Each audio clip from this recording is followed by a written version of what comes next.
don't make our own pharmaceuticals, drugs, and other things to get better. They're made in other countries, and you pay a number.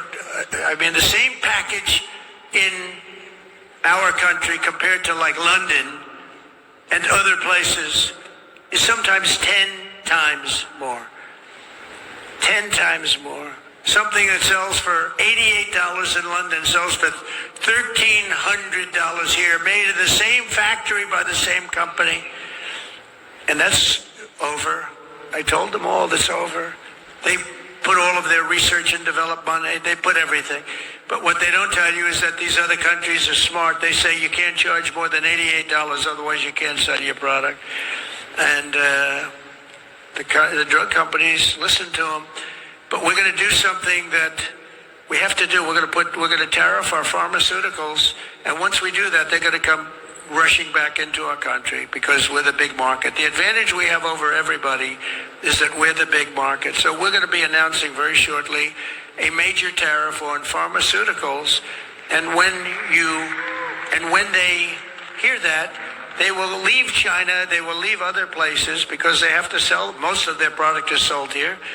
And they're going to be opening up their plants all over the place in our country. We're going to be announcing that. So that's breaking news. Ladies and gentlemen, we have breaking news. How does the White House sell this tariffs plan to folks who have already lost money in the markets?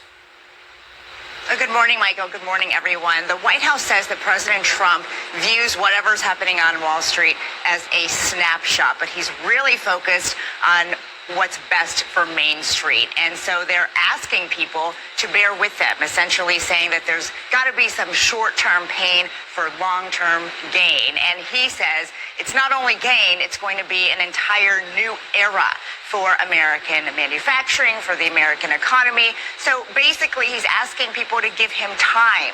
But that is not what people wanted from him. They wanted immediate relief when they voted for him. And so he has not been able to answer to those American people who expected him to lower prices right away when he is now saying, these policies will take some time to implement. As for people on Main Street, we've talked to so many people, whether they are business owners, whether they are in various sectors like automaking, or just consumers who are worried about shopping. And most recently, we talked to farmers who say they are really concerned they're going to have to shut down their farms because whenever these retaliatory tariffs kick in, like the ones from China you just talked about, they wonder why anyone's going to want to buy their products. Take a listen.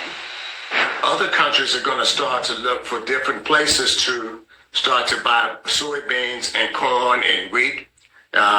Brazil is right behind us in production. I think it's a very sad situation that farmers are the ones who have put them in the office, and we are the ones who are taking the hit. Now, during the first Trump administration, farmers received about $23 billion worth of bailouts because tariffs back then led to losses for them. And the administration says they are preparing potential programs in case there are economic consequences again. But, Michael, these farmers say they don't want a handout. They want to work. Understandable. Well, we know these tariffs are going to have a huge impact on some of the U.S.'s biggest trading partners. What's the president saying about that? Well, the impact is actually going to boomerang right back to the U.S., like we saw this morning with China, because the trading partners, not just Beijing, but many others have said that there will be countermeasures. So now we're going to be hit twice, and we don't know exactly by how much from these other countries. So not only are imports going to be more expensive for American consumers, but now American exporters who sell things to other countries could face a hard time, convincing those countries to buy from them. As for the long-term impact, the foreign leaders have made very clear that this is a disaster, and they are warning that this is not only going to impact the U.S. economy, but really has the potential to pull other countries into a recession as well. I think we're going to do much better than that this time, because this time I'm doing what I want to do with respect to the tariffs. I think we're going to do much better. And don't let some of these politicians go around saying, because I'm telling you, these countries are calling us up, kissing my ass. They are dying to make a deal. Please, sir, make a deal. I'll do anything, sir. and then I'll see some rebel Republican, some guy that wants to grandstand, say, I think that Congress should take over negotiations. Let me tell you, you don't negotiate like I negotiate. I thought that people were jumping a little bit out of line. They were getting yippy, they were getting a little bit yippy, a little bit afraid. Somebody had to do what we did, and I did a 90-day pause for the people that didn't retaliate. And that's what I did with China, because they did retaliate. That deal's going to be made with China.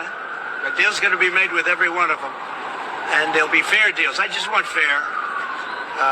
They will be fair deals for everybody. But they weren't fair to the United States. They were sucking us dry, and you can't do that. Yeah, I saw last night where people were getting a little queasy.